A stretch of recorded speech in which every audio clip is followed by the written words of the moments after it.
Mayong adlaw no sa mga igsoon, ani usab kita sa atong inadlaw nga leksyon.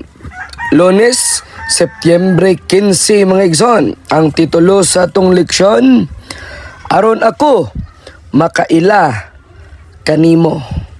Kining titulo mga igsoon nagpasabot sa tinguha sa usa ka tawo nga mas duol ug mas personal nga masayod kinsa gyud ang Dios mga igsoon. Dili lang igo nga makaila bisan gamay bahin sa iya, apan ang tinuod nga tumong mao ang pagpasabot og kasinatian nga personal nga relasyon uban sa Dios nga nagbag-o sa tong kinabuhi mga igsoon. Sa atong leksyon, si Moses, usa ka ehemplo sa tao nga nagpadayon sa pagtubo sa pag-ila sa Dios. Bisan daghan na siyag kasinatian sa pagpakig-uban sa Ginoo, nadungog na niya ang tingog sa Dios og nakasinati sa dagkong mga milagro. Apan nakamatikod siya nga dili pagyud siya hingpit nga nakaila sa Dios. Mao bitaw iyang pagampo nga ipahayag mo kanako ang imong mga dalan aron maila ko ikaw. So iyang nadungog og nakita ang gahom sa Dios, pero iyang gibati nga kinahanglan pagayod niya masabtan ang kinaiya og kasing-kasing sa Dios mga igsoon. Kini nagpakita nga bisan unsa kadugay ta sa pagpangalagad ngadto sa Ginoo, aduna pay mas lawom pa nga tinguha nga makailata sa atong magbubuhat nga mao ang atong buhi nga Dios. Atong makita mga igsoon nga si Moses sa matag higayon nga motunob sa presensya sa Dios, nagatubo pag-usab sa espirituhanon. Sa una, siya mitunga sa bukid. Unya miadto pa siya sa dito sa kinatumyan, og sa katapusan misulod gyud sa panganod diin na nagpuyo ang Dios. Bisan unsa kasayon og kasakit ang proseso, gisunod niya ang Dios hangtod makasinati siya sa suod nga pagpakig-uban mga igsoon. Dito niya nadawat ang duha ka dako nga gasa, ang dikalugo og ang mga pahimangno sa tabernakulo. Dili lang kini mga balaod nga matawag na tog instruksyon, apan timaan nga gusto sa Dios magpuyo uban sa iyang katawhan mga igsoon.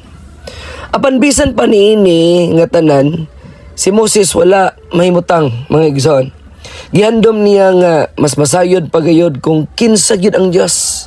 Dili lang kinibahin sa pagtudlo, kundi usa ka kasinatian nga personal og tinuod. Mao nga gihatagan siya sa Dios og usa ka talagsaon nga pagpadayag sa iyang kinaiya. Kini nagpahinumdum nato mga igsoon nga ang tinuod nga pagpakaila sa Dios dili lang kaalam nga naanda nato, kundi usa ka relasyon nga nagdala og kausaban sa atong tagsa-tagsa kakasing-kasing. Gani gipadayag kini ni Ginoong Jesucristo sa Juan 17:3 nga ang tinuod nga kinabuhi mao ang pagpakaila sa Dios og sa iyang anak nga si Ginoong Jesucristo. Mga igsoon, ay pangutana sa atong leksyon nga nindot kaayo diri sa Lunes. Nag-ingon diri, nakaila ka ba sa Dios o igo ka lang ba nga nakaila bahin kaniya? Unsay labing mahinungdanong kalainan tali sa duha? Tubag, ang kalainan sa pagkaila sa Dios o pagkaila lamang bahin sa Dios mao nga kung nakaila lang ta bahin sa iya, limitado lang kini sa impormasyon o kaalam nga nadungog nato gikan sa uban mga igsoon. Apan kung tinuod gayod nato siya nga nailhan, makita kini sa atong kinabuhi pinaagi sa kausaban og sa personal nga kasinatian sa iyang grasya og sa pagpauswag sa atong espirituhanon nga relasyon mga igsoon. Dili lang ta magistorya og bahin sa Dios, apan makapakita gyud nga naa siya'y gahom nga naglihok sulod kanato mga igsoon. Ang atong leksyon nga makuha nato sa tanan maong sama ni Moses, kinahanglan dili ta mahimutang sa limitado nga kahibalo bahin sa Dios. Ang tinuod nga tinguha mao ang mas duol nga relasyon uban sa iya sa matag adlaw. Sa atong pagbasa sa Biblia mga igsoon, pagampo og pagsunod siyang kabubuton, mas mailhan nato siya og mas motubo pa ang atong pagtuo.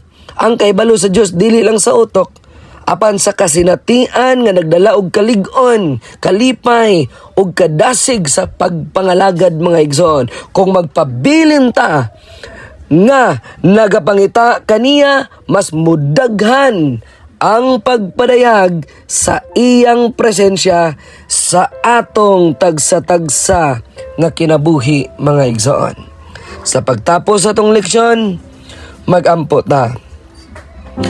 Labing balaan ug amahanan ng buhi na mga Dios. Salamat nga bisan dako ka ug balaan ka, gusto pagyud nimo nga among mailhan ni ka o Dios.